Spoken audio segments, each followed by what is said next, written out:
Hello friends, welcome to my YouTube channel JP novel story में ऐसे ही story सुनाने के लिए हमारे चैनल को सब्सक्राइब करें। One new journey. Welcome to new journey. Mumbai. करीब 24 साल की लड़की एक डार्क ब्लू कलर की गाउन पहने एक खंडहर को देखे जा रही थी। वह लड़की खंडहर के बाहर एक बड़ी सी लगी बोर्ड को अपने हाथों से साफ करती है। बोर्ड पर लिखे शब्द एक एक करके दिखने लगती हैं जो मकड़ी के जालों और धूल से छिप चुकी थी। पूरे बोर्ड के धूल को हटाते ही पूरे शब्द दिखने लगती हैं। सिंघानिया विला। कुछ पल बोर्ड को देखने के बाद वह लड़की आगे बढ़ जाती है। जो सिंघानिया विला कभी खूबसूरती का मोहताज हुआ करता था, आज वो एक खंडहर बन चुका था।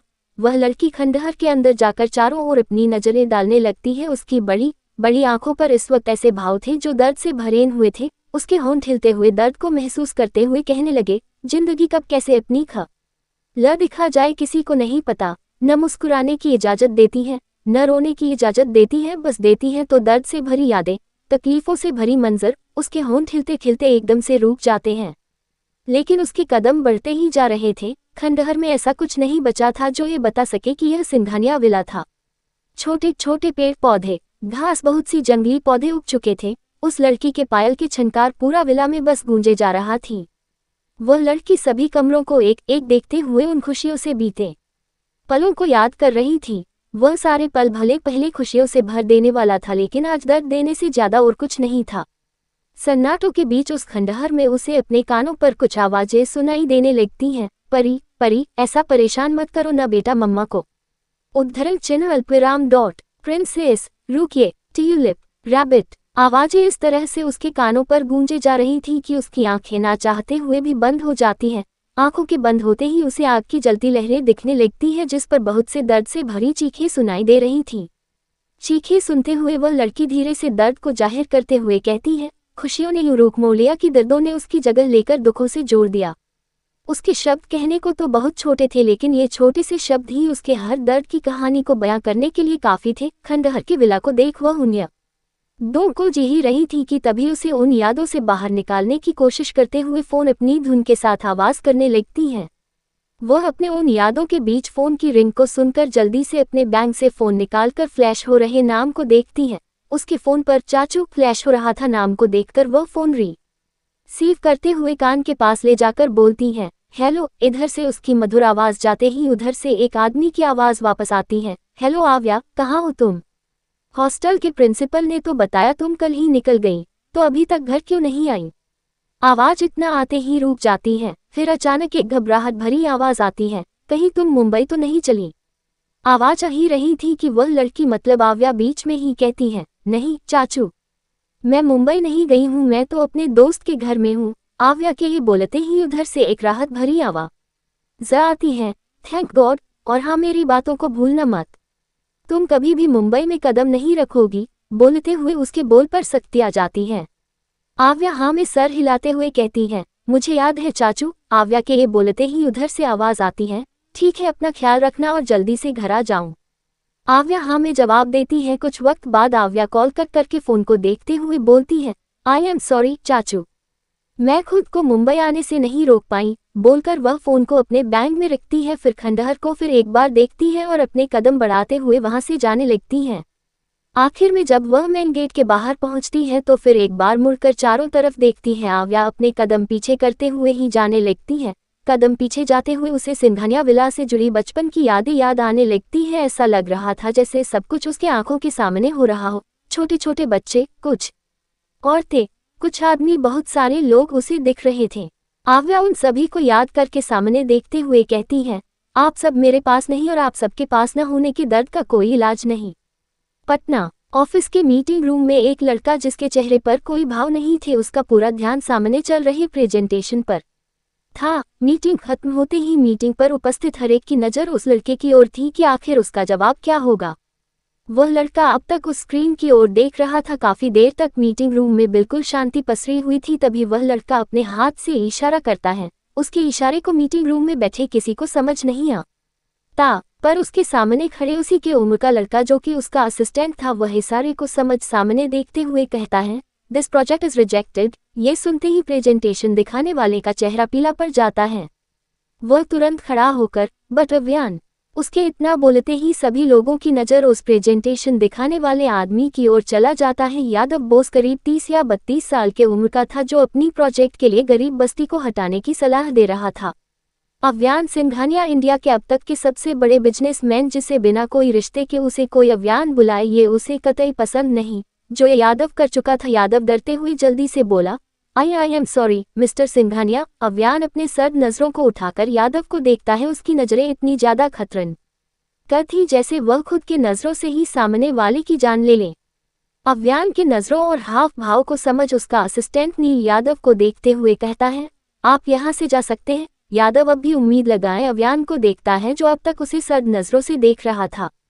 यादव अपनी बात रखने की कोशिश करते हैं, मुंह खोलने ही वाला होता है कि अव्यान अपनी जगह से उठता है। यादव का मुंह एकदम से बंद हो जाता है।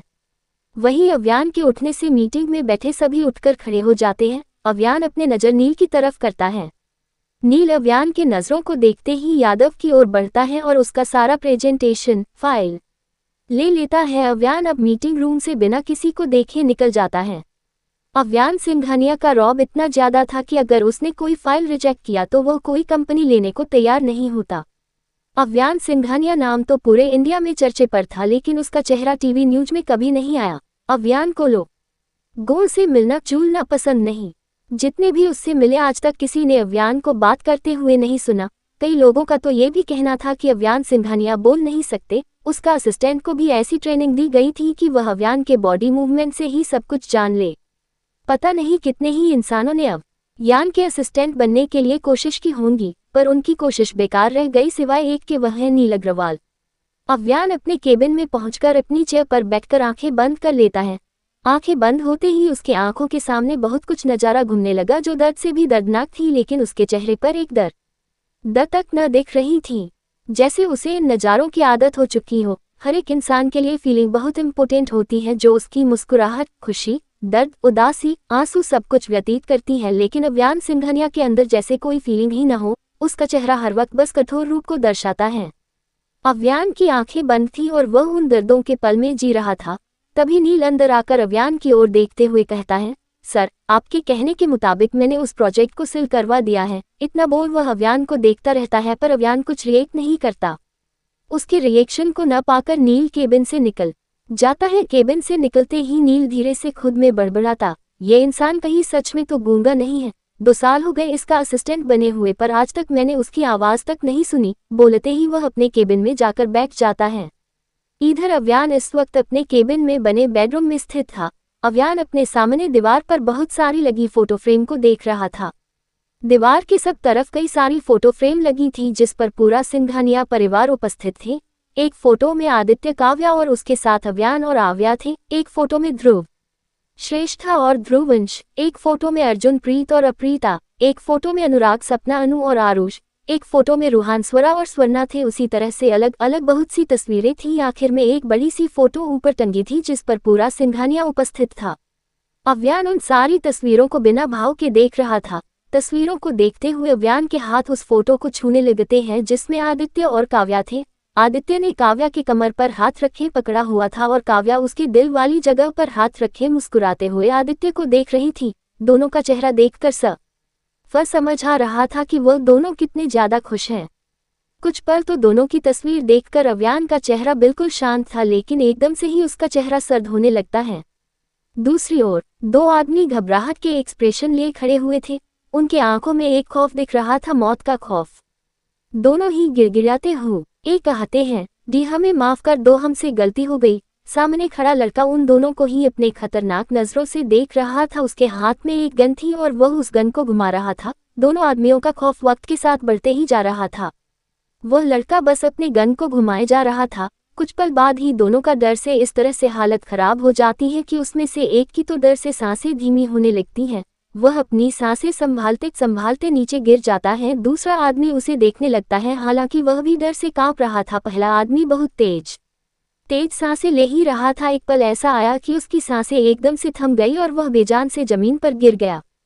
वही पहले आदमी को मरा देखकर दूसरा आदमी जल्दी से उसके पॉकेट से गन निकालकर खुद को शूट कर देता है। वह खौफ से खुद के सर पर शूट करता है, जिस वजह से वह वहीं गिरकर कुछ ही पल में मर जाता है। सामन खड़ा लड़का दोनों के लाश को देखकर सामने रखे सोफे पर बैठ जाता है और गन को टेबल में रखकर कहता है, डी का दूसरा नाम ही खौफ है, जिससे लोग मरने की मंजिल में खुद कदम रखते हैं। बोलते ही वह सिगरेट निकालकर अपने मुंह पर रखता है और लाइटर से जलाकर स्मोक करने लगता है। वह लड़का स्मोकिंग करते हुए लाश को देखकर कहता है, डी से धोखा मतलब जिंदगी में जीने का खो दिया मौका। बोलते हुए उसके चेहरे पर एक नफरत सी दिखने लगती है। कुछ गार्ड्स आकर दोनों की लाश को लेकर चले जाते हैं। उनके जाते ही वह लड़का सिगरेट को स्ट्रॉ पर बुझाकर उठकर वहां से निकल जाता है। वह बाहर जाकर जिप पर बैठकर खुद ड्राइव करके जाता है। उसका खतरनाक और अब एक अजीब से एक्सप्रेशन में तब्दील होने लगा।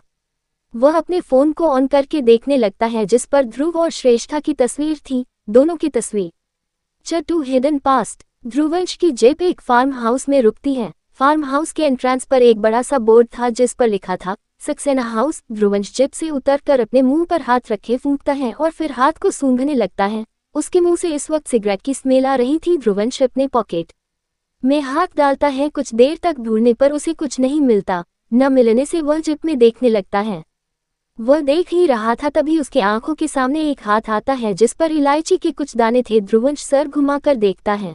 उसके पास खड़ी लड़की को देखकर ध्रुवंश मुस्कुराते हुए इलायची लेकर खाकर कहता है, होने वाले हस्बैंड से टाइम मिल गया तुम्हें। उसके सामने खड़ी लड़की ध्रुवंश को घूरते हुए कहती है, ज्यादा बोला न तो मॉम को बता दूंगी कि तुम स्मोक करके आए हो। ध्रुवंश उस लड़की के गाल को खींचते हुए कहता है, माय क्यूट बिग सिस्टर, अगर तुम्हें बताना होता तो तुम मुझे ये लाकर नहीं देती। अल्पविराम। बोलते ही ध्रुवंश उसके गाल छोड़ देता है। वह लड़की अपने गाल को सहलाते हुए कहती है, इसी का तो फायदा तुम उठाते हो। ध्रुवंश उस लड़की के चेहरे को देखते हुए कहता है, अच्छा। कहकर ध्रुवंश आगे बढ़ जाता है तो वह लड़की भी उसके पीछे चलती है। ध्रुवंश दरवाजे से होकर हॉल पर पहुंचता है।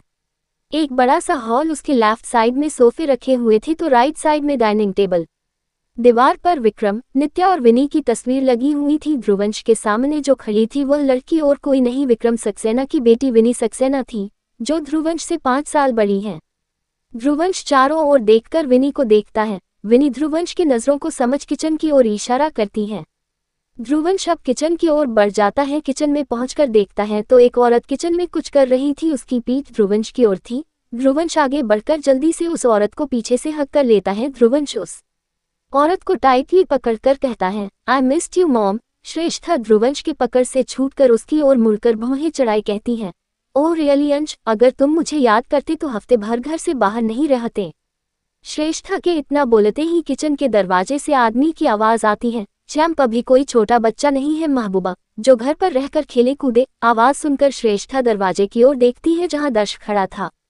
ध्रुवंश पीछे मुड़कर जल्दी से आगे बढ़कर दर्श के गले लग जाता है। दर्श ध्रुवंश की पीठ पर हाथ रखता है। ध्रुवंश दर्श से अलग होकर कहता है, अब ये लेडी बॉस को कौन समझाए अंकल कि अब मेरी खिलौने नहीं असली गन पकड़ने की उम्र है।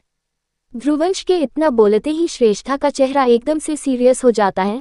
वह सीरियस होकर ही कहती है, मैंने कितनी बार कहा है अंश, ये सब पकड़ने की तुम्हें इजाजत नहीं है। ध्रुवंश आगे बढ़कर श्रेष्ठा के हाथ को पकड़कर कहता है, मॉम मैंने पकड़ी भी कहाँ है, बाय द वे मैं रूम में फ्रेश होने जा रहा हूँ। बोलते ही ध्रुवंश किचन से निकल जाता है। उसके जाते ही श्रेष्ठा पलटकर काम करते हुए कहती है, माफिया वर्ल्ड से अंश का कोई नाता नहीं होना चाहिए। दर्श, मैंने इसी की वजह से ध्रुव को खो दिया, अब अंश को नहीं खो सकती।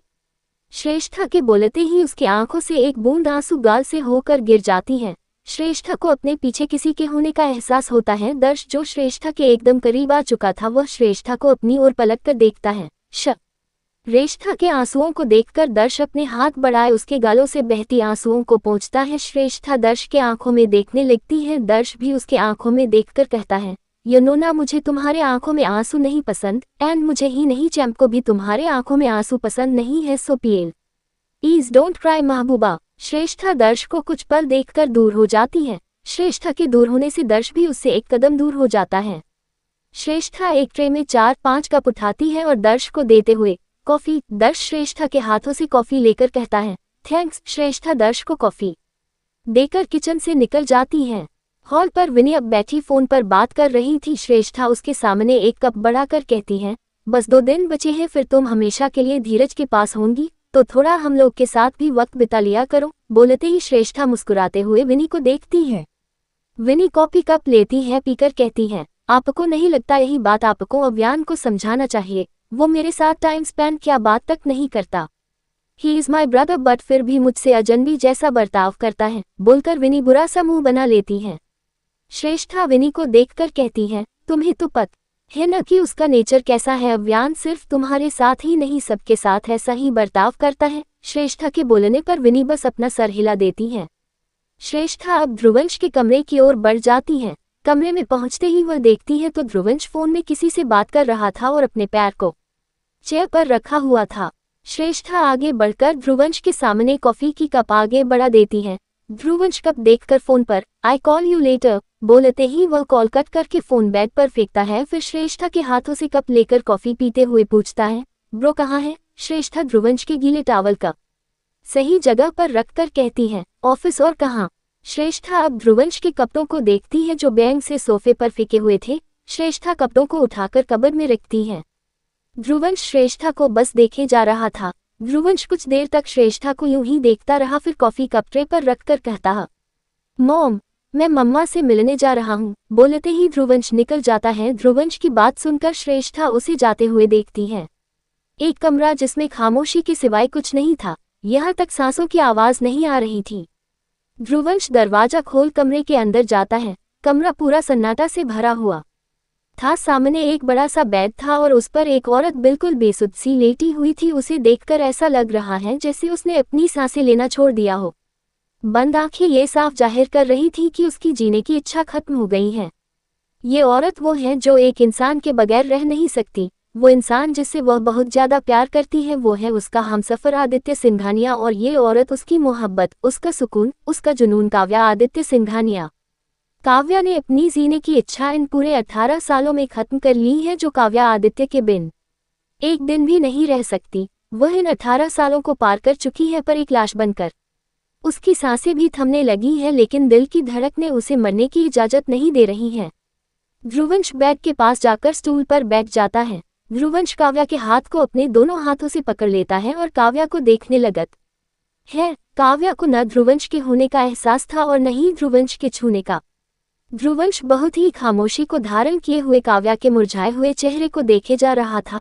काफी वक्त बीत जाते हैं। कमरे में अब तक सन्नाटे के सिवाय किसी ने जगह न ली। तभी ध्रुवंश को अपने कंधे पर किसी के हाथ महसूस होते हैं। ध्रुवंश बिना मुड़े कहता है, डॉक्टर ने क्या कहा? मॉम, श्रेष्ठा आगे आकर बेड पर बैठकर बोलती है, वही जो हम हमेशा से सुनते आ रहे हैं। काव्या सदमे में चली गई है, एक ऐसे सदमे में जहां से वापस सिर्फ एक इंसान ला सकता है, वो सिर्फ आदित्य है। बट तुम्हें भी पता है कि ये कभी नहीं हो सकता। आदित्य कभी नहीं आ सकता। बोलते ही श्रेष्ठा काव्या को देखती है, जिसका चेहरा अब सिर्फ दर्द जाहिर कर रहा था। ध्रुवंश के चेहरे पर यह सुनकर गुस्से के भाव उभर उठते हैं। वह काव्या के हाथ को छोड़कर तुरंत कमरे से निकल जाता है। श्रेष्ठा ध्रुवंश को जाता हुआ देखती है, फिर दर्द को जाहिर करते हुए कहत है, आदित्य की बात जब भी आती है तो तुम्हें आव्या की बहुत याद आती है। मुझे पता है अपने दर्दों को छुपाने के लिए तुम अकेले रहते हो। मुझे पता है, मैं तुम्हारी मॉम हूँ। अंश तुम्हारे हर दर्दों को महसूस कर सकती हूँ। कहते ही श्रेष्ठा के चेहरे पर भी एक अनचाहा दर्द दिखने लगता है। गोआ आव्या अपने एक हाथ से लगेज और दूसरे हाथ पर एक बैग को लाते हुए चली जा रही। इस वक्त वह एक घर के सामने खड़ी है जो दिखने में काफी ज्यादा बड़ी है। उसके पीछे एक ज्यादा उम्र का ही आदमी है जो आव्या से बार बार बैग को खुद उठाने के लिए कह रहा है, लेकिन आव्या तो पहले से ही है एक जिद लड़की जो खुद के रोल खुद बनाकर चलती है। उस आदमी यानी ड्राइवर के यूं बार बार जिद करने पर आव्या रुककर बोलती है, अंकल मैं कह रही हूँ ना, मैं अंदर चली जाऊंगी, आप बेकार में ही परेशान हो रहे हैं। ड्राइवर फिर एक बार जिद करते हुए बोलते हैं, बेटा मैं कर देता हूँ, आपको इतना परेशान होने की क्या जरूरत है।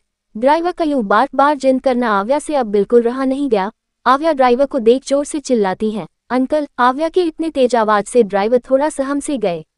ऐसा आज तक का नहीं हुआ कि आव्या ने उनसे ऐसे बात की हो, लेकिन आज आव्या की इतनी तेज आवाज से उन्हें अपने नौकरी को गंवाने का डर लगा रहा।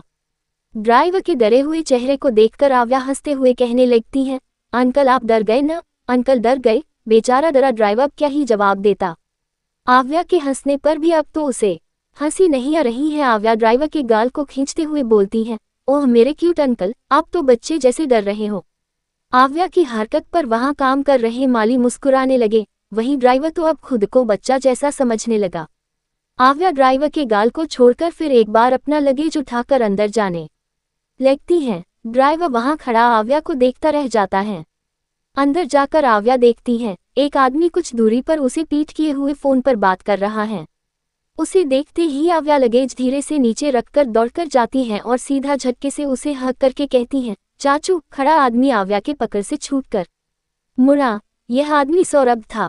सौरभ के मुड़ते ही आव्या फिर से गले लग जाती है। सौरभ मुस्कुराते हुए आव्या के बालों को सहलाते हुए कहता है, कैसी हो प्रिंसेस। आव्या अलग होकर सौरभ का हाथ पकड़ सोफे की ओर ले जाते हुए बोलती है, मुझे क्या होगा चाचू, आपको पता है मैं जब ट्रिप पर गई तो मैंने पानी पूरी खाई, चाट खाई, भेलपुरी खाई और पता है मैंने 5 टाइप की आइसक्रीम भी खाई। बोलते ही आव्या सोफे पर बैठ जाती है। सौरभ भी बैठ जाता है और आव्या को गौर से देखता है। आव्या के चेहरे पर सौरभ काव्या की परछाई देख पा रहा था। आव्या के चेहरे को देखते हुए सौरभ कुछ पल के लिए काव्या की हरकतों को याद करने लगता है। काव्या बुरा सा मुंह बनाए बेड पर बैठी थी, तो वहीं आदित्य उसके पास बैठे ही फोन पर कुछ कर रहा था। काव्या बच्चों जैसे जिद करते हुए कहती है, मिस्टर हस्बैंड मुझे चाट खानी है, उसके साथ पानी पूरी और आइसक्रीम भी खानी है। आदित्य काव्या को बिना देखे बोलता है, जिद न ही करते वाइफी, मैंने मना किया है न, तुम्हारी तबीयत भी तो ठीक नहीं है और ये बहुत ज्यादा अनहेल्दी होता है। काव्या फिर एक बार जिद करते हुए कहती है, मुझे कुछ नहीं पता, मुझे खानी है मतलब खानी है। आदित्य सर उठाकर घूरकर काव्या को देखने लगता है। काव्या सर झुकाकर सिसकते हुए रोने लगती है और कहती है, आप मुझसे बिल्कुल प्यार नहीं करते, अपनी खतरनाक आंखों से घूरकर हमेशा मुझे चुप करवा देते हैं। आदित्य काव्या के करीब जाकर उसके चेहरे को उठाता है और आंखों को देखते हुए कहता है, कैसे रो रही हो, तुम्हारे आंसू भी नहीं निकल रहे। काव्या रोने की आवाज निकाले कहती है, आपके डर से आंसू नहीं निकल रहे तो मैं क्या करूं, लेकिन मैं सच में रो रही हूं। ये सुनकर आदित्य काव्या को मुस्कुराते हुए गले लगा लेता है। सौरभ के आंखों के सामने ये सब चल ही रहा था कि काव्या उसके कान में जोर से चिल्लाती है, चाचू। सौरभ हड़बड़ाते हुए सोफे से उठकर खड़ा होता है। काव्या ये देखकर हंसने लगती है। सौरभ अपने कान पर हाथ से हिलाते हुए कहता है, क्या करती हो प्रिंसेस। काव्या हंसते हुए बोलती है, और मैं क्या करती, मैं आपसे कितनी देर से बात कर रही हूँ और आप हैं कि चाची के किन चथरी ही इज अलाइव। चाची का जिक्र होते ही सौरभ के रिएक्शन को देखने के लिए काव्या सौरभ को देखती है। सौरभ अब काव्या को पीट करके खड़ा हो गया है। काव्या सौरभ के छुपाते दर्द को महसूस करते हुए कहती है, मैं फ्रेश होकर आती हूँ। बोलकर काव्या अपना लगेज उठाकर सीढ़ियों से होते हुए जाती है। काव्या के जाते ही सौरभ जल्दी से अपने कमरे की ओर बढ़ जाता है। कमरे में पहुंचते ही सौरभ दरवाजा बंद कर लेता है। उसकी नज़र एक शराब की बोतल पर चली जाती है। सौरभ आगे बढ़कर बोतल उठाकर मुंह में लगाता है। कहा जाता है शराब दर्दों को दूर करने के लिए बहुत फायदेमंद होता है, लेकिन यही शराब दर्दों को बढ़ावा देता है, ये कोई सोचता ही नहीं। सौरभ के मुंह पर शराब जा चुकी थी। उसी वक्त उसके कान में एक आवाज गूंज पड़ती है, आप हमसे वादा कीजिए कि आप शराब को कभी हाथ नहीं लगाएंगे। मेरे जाने के दुख से जब आपने इसकी आदत लगा ली थी, वह आदत हमेशा छूट जानी चाहिए, चाहे मैं रहूं या न रहूं। आवाज सौरभ के कानों में गूंजते ही वह वॉशरूम में जाता है और मुंह पर भरी शराब को निकाल देता है। शराब निकलते ही वह अपना मुंह धोता है और बोतल को डस्टबिन में फेंककर बेडरूम में जाता है। वैसे तो काव्या रूखस और सौरभ को बुआ और फूफा बोलती, लेकिन उसने अपना रिश्ता आदित्य और सौरभ के गहरे दोस्ती की ओर से पकड़ा, इसलिए वह सौरभ को चाचू बोलती है और रुखसार को चाची। सौरभ रुखसार के जिक्र से ही इतना ज्यादा डिस्टर्ब हो गया कि कमरे से बाहर ही न निकला। वहीं काव्या भी कमरे के अंदर ही रह गई। रात हो चुकी थी। काव्या और सौरभ इस वक्त डाइनिंग टेबल पर बैठे हैं। एक सर्वेंट दोनों को खाना सर्व कर रही है। डिनर सर्व करते ही सर्वेंट वहां से हट गई। उसके हटते ही सौरभ खाते हुए बोलता है, अब तो तुम डॉक्टर बन चुकी हो, तो क्या सोचा है तुमने, आगे क्या करना है। सौरभ के पूछने पर काव्या कुछ देर तो चुप रहती है, फिर उसके मुंह से बस एक शब्द निकलती है, डैडा। काव्या के बस एक शब्द को सुनकर सौरभ के खाते हुए हाथ रुक जाते हैं। सौरभ काव्या को देखता है। काव्या के एक्सप्रेशन इस वक्त बहुत ज्यादा कठोर है। सौरभ की ओर से कोई आवाज नहीं आती तो काव्या खाते हुए कहती है, मुझे डैडा से मिलना है चाचू। 18 साल बीत गए, आपने उनसे मुझे नहीं मिलवाया। हर वक्त बस आपने मुझे हॉस्टल में रखा, यहाँ आने की इजाजत ही नहीं दी। यहाँ तक आपने डैडा के मरने की न्यूज तक फैला दी, पर मुझे पता है डैडा जिंदा है। काव्या कुछ और भी बोलने वाली थी, लेकिन उसी वक्त सौरभ सख्ती से बोलता है, जिंदा है लेकिन किसी से मिलने की हालत में नहीं है। तुम्हें आदि से दूर इसलिए रखा क्योंकि तुम्हारी आदत को छुड़ाना चाहता था, आदि से लगी आदत को छुड़ाना चाहता था। भाभी के न रहने से आदि का ब्रेन काम करना बंद कर दिया है। उसने दिमाग से सोचना बंद कर दिया। अपने आंखों के सामने अपने प्यार को मरने का दर्द क्या होता है वो उस दर्द को महसूस करने वाला ही समझ सकता है। तुम्हें तो पता है ना कि इकलौती भाभी ही है जिसके करीब आदि गया था, उसे भाभी की लत लग गई थी। प्यार के बिना हम किसी भी तरह जी सकते हैं, लेकिन जब लत लगती है तो उसे छोड़ना बहुत मुश्किल हो जाता है। इंसान मर भी सकता है पर आदि पागल हो गया है। उसने कई बार खुद को मारने की भी कोशिश की, इसलिए मैंने उद्धरण चिन्ह अल्पविराम बोलते ही सौरभ रुक जाता है। आव्या जो अब तक सौरभ की बातों को बहुत ध्यान से सुन रही थी, सौरभ के बोलते हुए रुकने से वह सौरभ को देखने लगी और बहुत क्यूरियस होकर पूछती है, ई सली आपने क्या किया डैडा के साथ?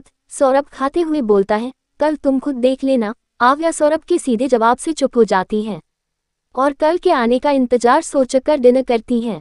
डिनर करने के बाद ही दोनों ही अपने कमरे की ओर चले जाते हैं। सौरभ कमरे के बेड पर बैठा रुखसार शो रया और सुरभि की फोटो देख रहा है, तो वहीं आव्या बालकनी में दीवार से सटकर खड़ी हुई चांद को देख रही है। चांद को देखते हुए आव्या धीरे से कहती है, आई रियली मिस यू अंश। बोलते ही आव्या के गाल पर आंसू का एक कतरा बह जाता है। पटना। ध्रुवंश बेड पर बैठा आव्या की तस्वीर को पकड़ा हुआ है। वह आव्या की तस्वीर को बड़े प्यार से छूते हुए फोटो को किस करता है और कहता है, I really miss you tulip. बोलकर ध्रुवंश फोटो को साइड में रखकर बालकनी की ओर जाता है। बालकनी में चांद की किरणें अपनी प्रकाश को प्रकाशित कर रही हैं। चांद की किरणों को देखने के लिए ध्रुवंश और आव्या अक्सर टेरेस पर जाया करते थे। वो पल आज भी उनकी जहन में बसा हुआ है। काफी रात हो चुकी है। इसी रात के बीच अव्यान घर आया। उसके कदम सीधे अपने कमरे की ओर जाने लगे। अव्यान कमरे में जाकर अपने शर्ट और ब्लेजर उतारा और वॉशरूम में चला जाता है। फ्रेश होकर अव्यान कमरे में आकर देखता है जहां विनी उसके लिए खाना टेबल पर रखे हुए हैं और अव्यान का इंतजार करते हुए अपने गाल पर हाथ रखी हुए जमीन को देख रही है। अव्यान विनी को बिना ध्यान दिए अपने शर्ट और ब्लेजर को कबर्ड में रखता है। कबर्ड के आहट से विनी का ध्यान अव्यान पर जाता है। अव्यान को देखते ही विनी उठकर खड़ी होती है और सीधे अव्यान के पास चली जाती है। अव्यान कबर्ड को बंद करके बेड की ओर बढ़ता है। विनी अव्यान के पीछे जाते हुए बोलती है, 2 दिन में मेरी शादी है, फिर मैं यहाँ से चली जाऊंगी। क्या तुम बस एक बार मुझसे बात नहीं कर सकते? बोलते ही विनी अव्यान के बेड पर बैठ जाती है। अव्यान साइड से अपना फोन उठाकर ऑन करके देखने लगता है। ऐसा लग रहा है जैसे उसने नहीं विनी को देखा और नहीं उसकी बात सुन रहा है। वहीं अव्यान के ऐसे बिहेवियर से विनी को बहुत ज्यादा बुरा लगता है। 18 साल पहले जब वह 11 साल की थी तभी विक्रम ने काव्या, अव्यान, श्रेष्ठा और ध्रुव वंश सबको यहाँ लाया था। उस वक्त काव्या को विक्रम ने नित्या बोलकर इंट्रोड्यूस किया और अव्यान को उसका छोटा बेटा।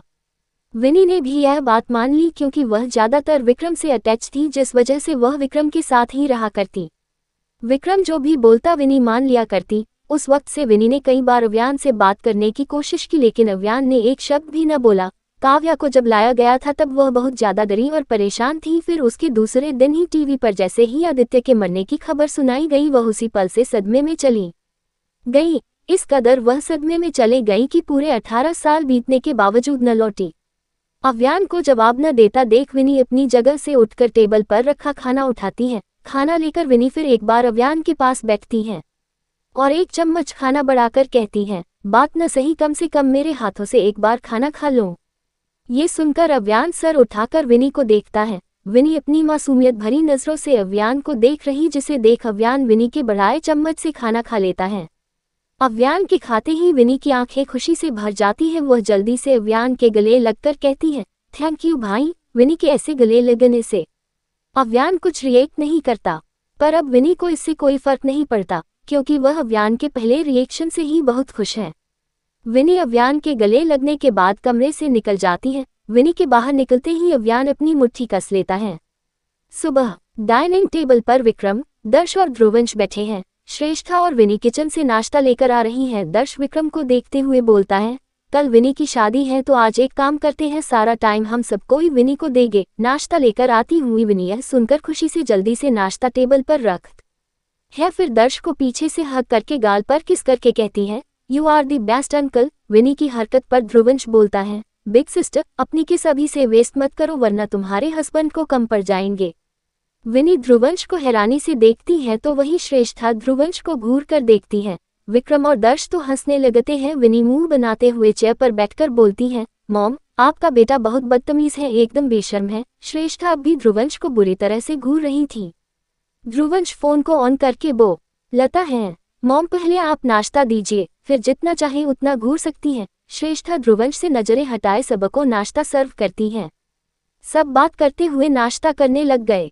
अव्यान इस वक्त काव्या के पास बैठा हुआ है। काव्या के चेहरे को वह बहुत ही गौर से देख रहा है। काव्या के हंसते मुस्कुराते चेहरे की जगह एक मुरझाया या यूं कहे मरा हुआ चेहरा देखकर अव्यान को शायद तकलीफ बहुत ज्यादा हो रही है, लेकिन अपनी फीलिंग को छुपाने की वजह से वह बिल्कुल नॉर्मल लग रहा है।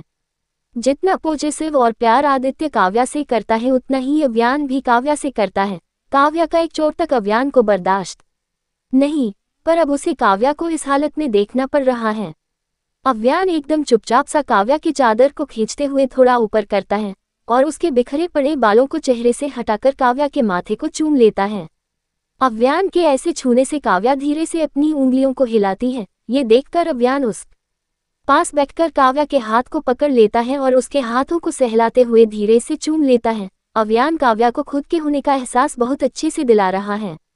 अव्यान और काव्या के बीच अब तक खामोशी ही थी कि अव्यान को अपने कंधे पर एक जाना पहचाना सा छुवन महसूस होता है। अव्यान को छुवन के कुछ वक्त बाद ही एक आवाज सुनाई दी। ब्रो। ध्रुवंश अव्यान के पीछे खड़ा हुआ अव्यान के पीठ को देख रहा है। अव्यान काव्या के हाथ को छोड़कर खड़ा हो जाता है।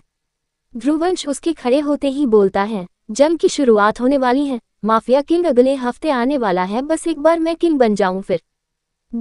ध्रुवंश के इतना बोलते ही अव्यान अपना हाथ दिखाकर चुप करा देता है। अव्यान काव्या को एक नज़र देखकर कमरे से जाने लगती है। ध्रुवंश भी उसके पीछे चलने लगता है। कुछ देर बाद दर्श, ध्रुवंश और अव्यान एक कमरे में मौजूद हैं। दर्श चेयर पर पैर रखे सिगरेट के कस लेता हुआ बोलता है, किंग की जगह पर वही बैठ सकता है जो पुराने किंग को भा जाए, और इस बार किंग बनने के लिए दो खड़े हो, एक तुम और एक तुम्हारा बड़ा भाई। बोलते ही दर्श ध्रुवंश को देखता है। ध्रुवंश दर्श के नजरों से नजर मिलाए बोलता है, अंकल, किंग तो आपके फादर है न, तो फिर आपने सीधे उनसे बात क्यों नहीं की? आपने अपने आपक मरा हुआ क्यों घोषित किया है? दर्श सिगरेट को स्ट्रो पर बुझाते हुए बोलता है, मरने ही तो वाला था। अगर विक्रम ने उस वक्त न बचाया होता तो मैं मर ही जाता। 5 साल बाद में कोमा से बाहर आया। जिस वक्त मुझे रुद्रांश के मकसद के बारे में पता चला तब तक बहुत देर हो चुकी थी। अगर पहले पता चलता तो सिंह नेहा का नामो निशान ऐसे नहीं मिटता। और मैं डैड के पास डायरेक्ट इसलिए नहीं गया क्योंकि रुद्रांश कोई कच्चा खिलाड़ी नहीं है। बस 6 साल की उम्र से वह खेल रहा है, उसे हराना कोई आसान बात नहीं है। दोनों अपने बात करने में बिजी है तो वही अव्यान सोफे पर बैठा हुआ फोन पर बिजी है। अब तक जो बिल्कुल शांत था वह एकदम से बोलता है, उसका बेटा, सारी डिटेल्स चाहिए मुझे उसकी। दर्श और ध्रुवंश दोनों एक साथ अव्यान को देखते हैं।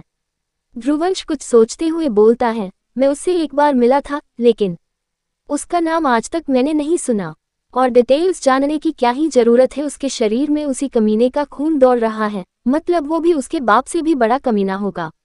मैंने सुना है उसे कोई ऑर्डर दे उसे बिल्कुल नहीं पसंद, जान से मार देता है जो भी उसे ऑर्डर दे।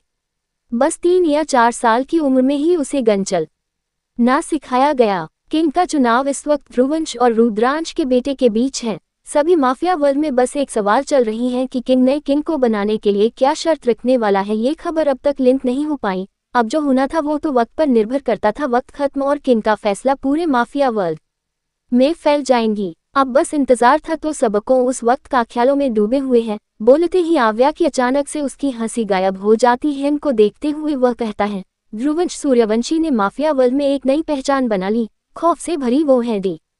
बोलते ही वह शांत सा फोटो को देखता है। चफोर मेंटल हॉस्पिटल, गोवा। सौरभ आगे चल रहा है तो वही आव्या उसके पीछे आसपास देखते हुए चल रही है। सौरभ और आव्या इस वक्त एक मेंटल हॉस्पिटल में मौजूद है। आव्या इधर उधर देखते हुए बोलती है, चाचू, आप मुझे यहाँ क्यों लेकर आए हैं? सौरभ अपने कदम बढ़ाते ही जा रहा था। चलते हुए ही वह बोलता है, चलो सब पता चल जाएगा। आगे बढ़ते हुए सौरभ एक दरवाजा खोलता है। अंदर का नज़ारा बाहर से बहुत ज्यादा अलग थी। अंदर कमरे नहीं, जेल की सलाखें थी। लाइट भी येलो कलर की जल रही थी और उसके साथ ही मसाल भी जलाकर दीवार पर रखा गया है। अंदर का नज़ारा बिल्कुल जेल की तरह था। सौरभ कदम बद कर जाने ही वाला होता है कि तभी एक वार्ड बॉय आकर बोलता है, सर, आपको डॉक्टर बुला रहे हैं। सौरभ अपने कदम पीछे कर लेता है। ये देखकर वार्ड बॉय चला जाता है। सौरभ आव्या को देखकर कहता है, प्रिंसेस तुम यहीं रुको, मैं डॉक्टर मदन से बात करके आता हूँ। आव्या हाँ में सर हिलाकर जवाब देती है। ठीक है चाचू, सौरभ आव्या के जवाब पाते ही वहां से चला जाता है। आव्या सौरभ को जाता हुआ देखती है, फिर उस कमरे में अपने कदम बढ़ा लेती है। आव्या बहुत गौर से उन सलाखों को देखने लगती है। हर एक सलाखों में अजीबोगरीब चीजें थी। ये सलाखें उन मेंटल पेशेंट के लिए होता है जिसे संभालना बहुत मुश्किल होता है। आव्या कदम बढ़ाते बढ़ाते सभी सलाखों को देखने लगती है जो इस वक्त बिल्कुल खाली थे। आव्या के कदम एक सलाखे के पास आकर रुक जाते हैं। आव्या नजरें घुमाए एक सलाखे के अंदर देखती है। उसके अंदर एक आदमी बैठा हुआ था जिसकी पीठ इस वक्त आव्या की ओर थी। वह आदमी जमीन पर बैठा हुआ था, उसके पैरों पर बेड़ियां लगी हुई थी, उसके लंबे लंबे बाल साफ साफ दिख रहे थे। आव्या के लिए उसे पहचानना मुश्किल था, पर जैसे ही आव्या की नज़र उसके अंदर बिखरे काव्या की तस्वीर पर पड़ती है, उसे समय आ जाता है कि यह और कोई नहीं आदित्य है, वही आदित्य जो उसका डैडा है। आव्या आदित्य को पहचानते ही बिना कुछ सोचे समझे उस सलाखे की ओर बढ़ जाती है। सलाखे का दरवाज़ा खुला हुआ था। आव्या अपनी खुशी को संभाले अंदर घुस जाती है। खुशी से उसे ये भी याद न रहा कि वह जहाँ घुस रही है वह क्या है, किन लोगों के लिए होता है। आदित्य इस वक्त घुटनों में अपना चेहरा छुपाए बैठा हुआ था। आव्या सीधे जाकर घुटनों के बल बैठ जाती है और बुलाने लगती है, डेडा। आव्या बुला तो लेती है, लेकिन उसे आदित्य की ओर से न कोई जवाब मिलता है और न ही कोई रिएक्शन। कुछ पल तो आव्या यूं ही बुलाती रहती है, फिर जब उससे बिल्कुल भी रहा नहीं जाता तो वह अपने हाथ आदित्य के कंधे पर रख देती है। आव्या कंधे पर हाथ रखे आदित्य को देखने की कोशिश करती है, लेकिन अचानक ही आदित्य मुड़कर आव्या के हाथ को झटकर सीधा उसकी गर्दन पकड़ लेता है। आव्या को तो रिएक्ट करने का मौका तक नहीं मिलता। आदित्य काफी जोर से आव्या का गर्दन पकड़कर जमीन पर गिराता है। आव्या का सर बहुत जोर से टकराता है जिस वजह से वह चिल्ला देती है। आदित्य का चेहरा उसके लंबे बालों से ढका हुआ था, पर आव्या को आदित्य की आंखें दिख रही थी। आदित्य एकदम पागलों की तरह कहता है, वाइफी वाइफी, मेरी वाइफी, मेरी वाइफी। आदित्य फिर एक बार बोलता है, तुम सबने मेरी वाइफी को मारा है। मुझे वाइफी चाहिए, मुझे सिर्फ वाइफी छू सकती है और कोई नहीं। वाइफी, मुझे वाइफी चाहिए, मैं सबको मार दूंगा, मैं खुद को मार दूंगा। जैसे जैसे आदित्य बोलते जा रहा था वैसे वैसे उसकी आव्या के गर्दन पर पकड़ कसती जा रही थी। आव्या को सांस लेने में बहुत ज्यादा तकलीफ होने लगती है। वह आदित्य को डैडा बुलाते हुए धक्का देने की कोशिश करती है, पर आदित्य के बड़े से शरीर के आगे आव्या एक छोटी सी चूहे की सामान थी। आदित्य के लगातार दबाते रहने से अब आव्या की आंखें सांस न मिलने की वजह से लाल होने लगती हैं। आदित्य के लंबे लंबे नाखून आव्या के गर्दन पर धंस रहे थे। आव्या बहुत उम्मीद के साथ आदित्य को देख रही थी, लेकिन उसकी उम्मीद बेकार रह गई। आदित्य का पागलपन इतना ज्यादा उस पर हावी हो रहा था जिससे वह किसी को पहचानने के लायक ही नहीं रहा। और वैसे भी 18 साल बाद आव्या छोटी बच्ची से एक नौजवान युवती बन चुकी थी, जिसे पहचानना आदित्य के लिए बहुत मुश्किल था। आव्या की सांसें थम जाती उससे पहले ही सौरभ और डॉक्टर मदन वहां आ जाते हैं। आव्या और आदित्य को इस हालत में देखकर सौरभ जल्दी से आदित्य को पीछे से पकड़कर हटने की कोशिश करता हुआ चिल्लाता है, आदि छोड़ दे उसे, क्या कर रहा है, छोड़ उसे। सौरभ के ऐसे पीछे खींचने पर भी आदित्य थोड़ा भी नहीं हिलता, उपसे और ज्यादा आव्या की गर्दन को दबाने लगता है और एक ही बात को दोहराता है, सबको मार दूंगा, सबको मार दूंगा, खुद को मार दूंगा। काफी देर तक आदित्य जब बिल्कुल नहीं छोड़ता और आव्या की कंडीशन जब हद से ज्यादा खराब होने लगती है तो सौरभ जोर से चिल्लाता है, आदि वो तेरी और भाभी के प्यार की निशानी है, वो तेरी बेटी है, छोड़ उसे। जैसे ही आदित्य के कान में काव्या और खुद के प्यार की निशानी सुनाई देती है, उसके हाथों की पकड़ आव्या की गर्दन से छूट जाती है। पकड़ छूटते ही आव्या जोर जोर से सांस लेते हुए पीछे होने लगती है। सौरभ आदित्य को छोड़कर आव्या के पास जाकर बोलता है, तुम ठीक हो प्रिंसेस। आव्या अब तक सांस लेते हुए खांसने लग जाती है। ये देखकर डॉक्टर मदन जल्दी से बाहर जाकर पानी लेकर आते हैं और आव्या को पिलाते हैं। आव्या के गर्दन और सिर से खून बह रहा था। वहीं उधर आदित्य के आंखों के सामने इस वक्त पुरानी यादों का मंजर सामने चल रहा है। उसमें काव्या की हंसी, नाराजगी, गुस्सा, उदासी, रोना सब कुछ दिख रहा था। उसके साथ ही उसे काव्या और उसके बीच हुई बातें भी याद आ रही थी, जहां काव्या आदित्य के गर्दन पर अपनी बाहें लपेटे कह रही थी, मिस्टर हस्बैंड, मैं जिंदगी भर आपके साथ ऐसे ही जीना चाहती हूँ। और जिस वक्त ऐसा हुआ कि मैं आपके साथ नहीं जी रही, मैं आपके करीब नहीं, इसका बस एक मतलब है कि मेरी सांसें ही न रही, क्योंकि मैं आपके बिना सांस तक नहीं लूंगी। काव्या के ऐसे बोलने से आदित्य काव्या के गाल पर हाथ रखे कहता है, दुनिया की ऐसी कोई ताकत नहीं है जो तुम्हें मुझसे जुदा कर सके। आदित्य को बस इतना ही याद कि उसके आंखों के सामने एक जलता हुआ आग का सैलाब दिखता है। उसके सामने ये दिखते ही आदित्य जोर से चिल्लाता है। वाइफी, आव्या की सांसें अब नॉर्मल हो चुकी थी। सौरभ, डॉक्टर मदन और आव्या एक साथ आदित्य को देखते हैं। आदित्य अब अजीब सी हरकतें करने लगता है जिसे देखकर डा मदन नर्स को बुलाते हैं। कुछ वार्ड बॉय और नर्स आती है। वार्ड बॉय आदित्य को पकड़ लेते हैं। नर्स डॉक्टर मदन को इंजेक्शन देती है। डॉक्टर मदन आदित्य को इंजेक्शन लगाते हैं। आदित्य इंजेक्शन लगवाते वक्त काफी ज्यादा झटपटा रहा था। आव्या का अपने डैडा को ऐसा देखकर अपने आप आंसू बहने लगते हैं। आदित्य अब बेहोशी की हालत में आ जाता है। वार्ड बॉय वही जमीन पर आदित्य को लेटा देते हैं। सौरभ आव्या को वहां से लेकर जाने लगता है। इस दौरान आव्या मुड़कर बस आदित्य को देख रही है। उसे अपने चोटें तो याद ही न रही। उसे तो बस वह आदित्य सिंघानिया उसका डैडा याद आ रहा था, जो उससे कितना ज्यादा प्यार करता था, जो उसके एक चोट पर परेशान होता था। लेकिन आज उसका डैडा उसे नहीं पहचान सका और उसके बाद उसने ही चोट पहुंचाई। सौरभ आव्या को डॉक्टर के केबिन में ले जाकर बेड पर बैठाता है और फर्स्ट एड बॉक्स लेकर आव्या के गर्दन पर निकल रहे खून को साफ करता है। आव्या इस वक्त अपने ही दुनिया में गुम हो चुकी थी। सौरभ आव्या की चोट पर दवाई लगाते हुए कहता है, तुम अंदर क्यों गई? मैंने कहा था न रोकने के लिए। आव्या बिल्कुल चुप रही। सौरभ एक नजर आव्या के चेहरे को देखकर उसके सिर पर पट्टी करने लगता है। पटना, श्रेष्ठा के हाथ पर इस वक्त ध्रुव की फोटो है। श्रेष्ठा बड़े ही प्यार से ध्रुव के फोटो को छू रही है। श्रेष्ठा ध्रुव की तस्वीर को बहुत गौर से देखते हुए कहती है, घुट घुट कर जीना किसे कहा जाता है? अब मुझे एहसास हो रहा है, तुम्हारी बेबी घुट घुट कर जी रही है ध्रुव। मुझसे नहीं जिया जा रहा है। अब भी मेरी उम्मीद है कि तुम लौटोगे, लेकिन कब? तुम कब लौटोगे? 18 सालों से मैं तुम्हारे लौटने का ही तो इंतजार कर रही हूँ। बोलते ही श्रेष्ठा के आंसू से एक कतरा बहकर फोटो पर गिर जाता है। मॉम, पीछे से जैसे ही यह आवाज आई तो श्रेष्ठा जल्दी से अपने आंसू को पोंछकर फोटो को साइड में रख देती है। ध्रुवंश अपने गर्दन पर उलझाए हुए टाई को खोलने की कोशिश करते हुए आ रहा है। ध्रुवंश श्रेष्ठा के पास खड़े होकर बोलता है, मॉम ये देखिए, मुझसे ये नहीं हो रहा है, पता नहीं कहाँ कहाँ घुसा दिया मैंने। ध्रुवंश की हरकत पर श्रेष्ठा मुस्कुराते हुए उसकी टाई पकड़ने लगती है, पर ध्रुवंश की हाइट बहुत ज्यादा होने की वजह से श्रेष्ठा के हाथ उस तक पहुंच नहीं पाते। ये देखकर ध्रुवंश अपने दोनों घुटनों के बल खड़ा हो जाता है। श्रेष्ठा ध्रुवंश को देखकर गहरी मुस्कान के साथ ध्रुवंश की टाई बनाने लगती है। ध्रुवंश बहुत ध्यान से श्रेष्ठा को टाई बनाते हुए देख रहा था। श्रेष्ठा ध्रुवंश को इतना गौर से देखने से कहती है, अंश तुम न बिल्कुल अपने डेट पर गए हो। तुम्हें जितना भी टाई बांध लूं पर तुम नहीं सीखने वाले। बाय द वे, तुम इतने फॉर्मल ड्रेस पहने कहाँ जा रहे हो? ध्रुवंश अब श्रेष्ठा के हाथों को देखकर बोलता है, ब्रो का मीटिंग है तो उसकी जगह मैं अटेंड करने जा रहा हूँ, क्योंकि आपको तो पता है ब्रो बात नहीं करते और उस मीटिंग में बात करने वाले चाहिए। श्रेष्ठा ध्रुवंश की टाई अच्छे से बांधकर उसके माथे पर किस करके कहती है, ऑल द बेस्ट। ध्रुवंश अब उठकर खड़ा होता है और श्रेष्ठा के माथे को चूमकर कहता है, थैंक्स मॉम। ध्रुवंश की हरकत पर श्रेष्ठा मुस्कुरा उठती है। तभी उसे कुछ याद आता है तो वह ध्रुवंश को देखकर कहती है, लेकिन आज तो सब कोई विनी के साथ टाइम स्पेंड करने वाले थे। तो उसके ये बोलते ही बाहर से नाराजगी भरी आवाज आती है, छोड़िए मॉम, मुझसे तो कोई प्यार ही नहीं करता, इसलिए तो सबके सब अपने बातों से मुकर रहे हैं।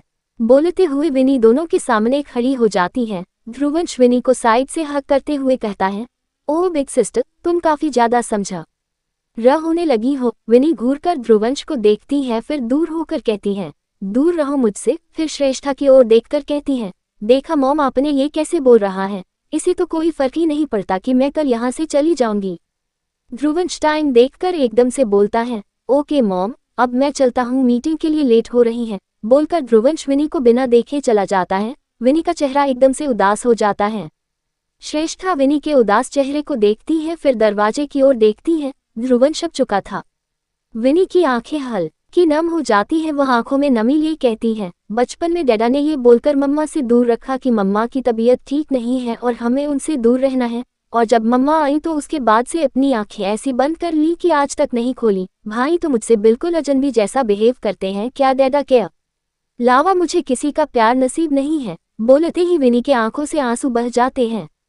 श्रेष्ठा उसके आंसुओं को देख जल्दी से कहती है, ये तुम कैसी बातें कर रही हो? देखो विनी, ऐसा कुछ नहीं है। श्रेष्ठा के इतना बोलते ही विनी उसके आगे बोलने का वेट न करते हुए सीधा भागते हुए कमरे से निकल जाती है। श्रेष्ठा लाचारी से दरवाजे की ओर देखती है, फिर वह भी विनी के पीछे चली जाती है। वही विनी सीधा उस कमरे में जाती है जहां काव्या बेसुध लेटी थी। विनी काव्या के गले लगकर कहती है, मम्मा प्लीज उठ जाए न, कल मेरी शादी है, कम से कम एक बार मेरे सर पर हाथ रखे मुझे आशीर्वाद दे दीजिए। ये उठ जाए न मम्मा, बोलते हुए विनी रोने लगती हैं। CH5 विनी उदासी को धारण किए हुए अपने कमरे के सोफे पर बैठी हुई है। दर्श और विक्रम ने विनी को बुलाने की बहुत कोशिश की, लेकिन विनी अपनी मनमानी करते हुए कमरे को बंद करके बैठी रही। विक्रम और दर्श हार मानकर अब विनी के कमरे के दरवाजे से चले जाते हैं। अब दोनों विक्रम के कमरे में बैठे हुए हैं। विक्रम नित्या की तस्वीर पर हाथ फेरते हुए बोलता है, चाहे मैं जितना भी विनी के लिए कुछ भी कर लूं, लेकिन एक माँ की कमी कभी पूरी नहीं कर सकता। उद्धरण चिन्ह अल्पविराम। दर्श विक्रम के चेहरे पर उभरते दर्द को देखता है, फिर कुछ सोचते हुए कहता है, कभी सोचा है अगर विनी को पता चलेगा कि वह जिसे माँ समझ रही है वह उसकी माँ नहीं है और उसके माँ के मरने की सच्चाई पता चलेगी तो वह क्या करेगी? कहीं वो काव्या से नफरत न करने लग जाए। दर्श की बातें सुनकर विक्रम उसे देखने लगता है। दर्श अपने जज्बात के हिसाब से यह सवाल कर रहा था, क्योंकि जब उसे ये बात पता चली कि ध्रुव ने उसकी बहन को मारा तो उसका तो खून खौल उठा था, और यहाँ नित्या के मरने की वजह तो काव्या ही थी। विक्रम ने तो कभी काव्या और आदित्य को गलत नहीं समझा, लेकिन क्या विनी सच्चाई जानने के बाद काव्या को माफ करेगी या फिर उनसे नफरत करेगी? विक्रम कुछ पल तो शांत सा रहा, फिर शांति को तोड़ते हुए बोलता है, मेरी प्रिंसेस है वो, उसे अच्छाई और बुराई के बारे में अच्छी तरह से पता है। मुझे बिल्कुल नहीं लगता ऐसा कुछ होगा, और जहाँ तक सच्चाई की बात है तो मैंने उसे आज तक सच्चाई नहीं बताई, क्योंकि मैं उसे माँ का प्यार देना चाहता था, लेकिन काव्या की हालत ही ऐसी न रही कि वह किसी को प्यार दे सके। दर्श शांत सा विक्रम की बातों को सुनता है। दोनों देर तक दोनों एक दूसरे से बात करने में बिजी हो जाते हैं। अब तक दोनों के बीच काफी गहरी दोस्ती बन चुकी थी, जिसमें दोनों बहुत सुकून से साथ रह रहे हैं। दोनों के बीच बातें तब रुकी जब दर्श का फोन रिंग हुआ। दर्श फोन पर फ्लैश हो रहे नाम को देखकर कॉल रिसीव करके बोलता है, हाँ बोलो चैंप। उधर से ध्रुवंश कुछ बोलता है, जिसे सुनकर दर्श विक्रम को देखता है, फिर हाँ बोलकर कॉल कट कर देता है। शाम के करीब 5 रहे थे। विनी कॉल पर बात करते हुए हॉल से बाहर निकलते हुए कहती है, हाँ मैं आ रही हूँ, निकल ही रही हूँ। विनी को बाहर जाता देखकर सीढ़ी के पास खड़े विक्रम, दर्श और श्रेष्ठा एक दूसरे को देखकर मुस्कुरा देते हैं। विनी के निकलते ही वह तीनों भी साथ में निकल जाते हैं। कुछ वक्त बाद विनी पटना के रिवर एरिया में पहुंच जाती है। वैसे तो हमेशा यहाँ लोगों की भीड़ लगी रहती है, लेकिन आज पूरा एरिया खाली थी। विनी चारों ओर देखकर खुद में बोलती है, धीरज ने तो यहीं आने के लिए कहा था, लेकिन यहाँ तो कोई नहीं है। एक काम करती हूँ, कॉल करके पूछ लेती हूँ कि वह कहाँ है। बोलते ही विनी कॉल करने के लिए अपने फोन को ऑन करती है, तभी उसे एक आवाज आती है, बिग सिस्टर, कल से तो तुम उसी के पास जाने वाली हो, कम से कम आज तो हमारे साथ वक्त बिता लो। आवाज सुनकर विनी सामने देखती है, जहां ध्रुवंश खड़ा होकर उसे देख मुस्कुरा रहा था। उसके साथ अव्यान भी मौजूद था, लेकिन वह पीठ करके खड़ा था। विनी कुछ समझ पाती उससे पहले पीछे से श्रेष्ठा की आवाज आती है, हम तो कब से मनाने की कोशिश कर रहे हैं, लेकिन ये हमारी बात कहाँ मानती है। लेकिन धीरज ने कहा तो तुरंत चली आई। बोलते ही श्रेष्ठा विनी के सामने खड़ी हो जाती है, उसके साथ ही विक्रम और दर्श भी खड़े हो जाते हैं। ध्रुवंश सामने से हटता है तो विनी की आंखों में खुशी की लहर दौड़ जाती है।